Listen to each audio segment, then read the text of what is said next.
High বন্ধুরা, কেমন আছেন সবাই? আশা করি ভালো আছেন। শেখ বাড়ির রান্নাবান্না আপনাদের স্বাগত জানাই। তো আপনাদের সামনে আবারও হাজির হয়েছি একদম নতুন দিনে নতুন রেসিপি নিয়ে। তো শীতের শুরুতে এরকম সবজির রেসিপি গরম গরম ভাতের সঙ্গে কিন্তু দারুণ লাগে। আর দেখতেই পাচ্ছেন আজকে কি তৈরি করব। তো আজকে আপনাদের সঙ্গে শেয়ার করব ডিম দিয়ে আলু ফুলকপির একটা সুন্দর রেসিপি। তো ভিডিওটি প্রথম থেকে শেষ পর্যন্ত দেখতে থাকুন, আর ভালো লাগলে চ্যানেলটিকে সাবস্ক্রাইব করে বেল আইকনটি প্রেস করে রাখুন। তো চলুন বেশি কথা না বাড়িয়ে রেসিপিটি শুরু করি। তো এখানে একটি পাত্রে আমি আলু আর ফুলকপি এরকম করে কেটে ধুয়ে পরিষ্কার করে নিয়েছি। আর এদিকে ওভেনের মধ্যে কড়াই বসিয়ে দিয়েছি, আর কড়াইয়ের মধ্যে দিয়ে দিচ্ছি সরিষার তেল। আর তেলও গরম হয়ে গেছে। তেলের মধ্যে সামান্য একটু হলুদ গুঁড়ো দিলাম, আর তার মধ্যে আলু ফুলকপি দিয়ে দিচ্ছি। আর হলুদ গুঁড়োটা দিয়ে আলু ফুলকপিটা ভালো মতন ভেজে নেব। তো হলুদ গুঁড়োটা দেওয়ার জন্য কালারটা ভালো আসবে। আর এখানে আলু ফুলকপিটাকে অনবরত নাড়াচাড়া করে দেখতে পাচ্ছেন লাল লাল করে ভেজে নিয়েছি। এখন উঠিয়ে নেব। এখন ওই কড়াইয়ের মধ্যে আবারও সরিষার তেল দিয়ে দিলাম, আর সামান্য একটু হলুদ গুঁড়ো আবারও দিয়ে দিলাম। এখন ডিমগুলোকে ভেজে নেব।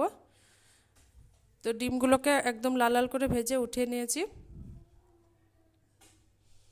তো আবারও একটু সরিষার তেল দিয়ে এখানে ফুলকপির যে মশলাটা তৈরি করে নেব। তো প্রথমেই কয়েকটা গোটা জিরে তেলের মধ্যে দিয়ে দিলাম।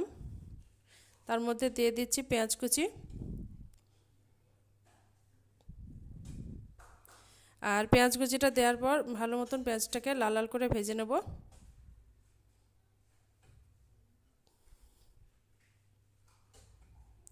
তো দেখতেই পাচ্ছেন লাল লাল করে ভেজে নিয়েছি। আর তার মধ্যে সামান্য একটু জল দিয়ে দিলাম। আর জলটা দিলাম এই কারণে, যেহেতু এখানে শুকনো মশলাগুলোকে অ্যাড করব তাই। তো এখানে 2 টেবিল চামচ আমি আদা রসুনের পেস্ট দিয়ে দিলাম, আর 2 টেবিল চামচ লঙ্কা গুঁড়ো, 2 টেবিল চামচ হলুদ গুঁড়ো, 1 টেবিল চামচ জিরে গুঁড়ো, 1 টেবিল চামচ ধনে গুঁড়ো, আর স্বাদ মতো লবণ দিয়ে দিচ্ছি। এখন সব মশলাটিকে ভালো মতন কষিয়ে নেব।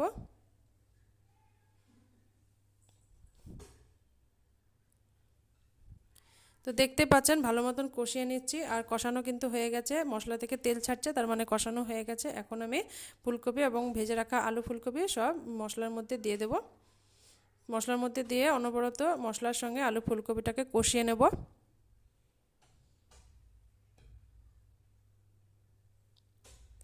তো দেখতে পাচ্ছেন কষানো কিন্তু কমপ্লিট। এই পর্যায়ে আমি এখানে পরিমাণ মতন জল দিয়ে দিলাম।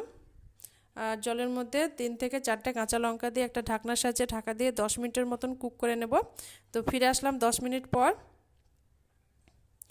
তো 80% রান্না কিন্তু হয়ে গেছে। আলুগুলো খুব সুন্দর সেদ্ধ হয়ে গেছে। আপনাদেরকে আমি একটা ভেঙে দেখিয়ে দিচ্ছি। দেখুন কত সুন্দর আলু সেদ্ধ হয়ে গেছে।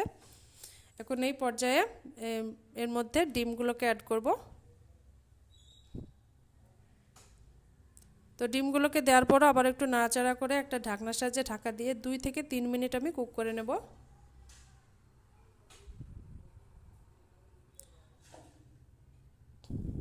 তো 2 থেকে 3 মিনিট কুক করে নিয়ে আপনাদের সামনে পরিবেশন করে দেখাচ্ছি কেমন হয়েছে। তো দেখতেই পাচ্ছেন একদম লাল লাল ঝাল ঝাল আলু দিয়ে ফুলকপির রেসিপি, ডিম দিয়ে আলু ফুলকপির রেসিপি। এভাবে গরম গরম ভাতের সঙ্গে পরিবেশন করুন। আশা করছি আপনাদের ভালো লাগবে। ভালো লাগলে কমেন্ট করে জানাবেন, সাথে লাইক করবেন, আর রান্নাটিকে বেশি বেশি করে শেয়ার করবেন। আর চ্যানেলটিকে অবশ্যই সাবস্ক্রাইব করে বেল আইকনটি প্রেস করে রাখবেন, যাতে নিত্য নতুন ভিডিওর আপলোড সবার আগে আপনাদের কাছে পৌঁছে যায়। আজকের মতন বিদায় নিচ্ছি। দেখা হবে পরবর্তী ভিডিওতে নতুন রেসিপি নিয়ে। সবাই ভালো থাকবেন, সুস্থ থাকবেন।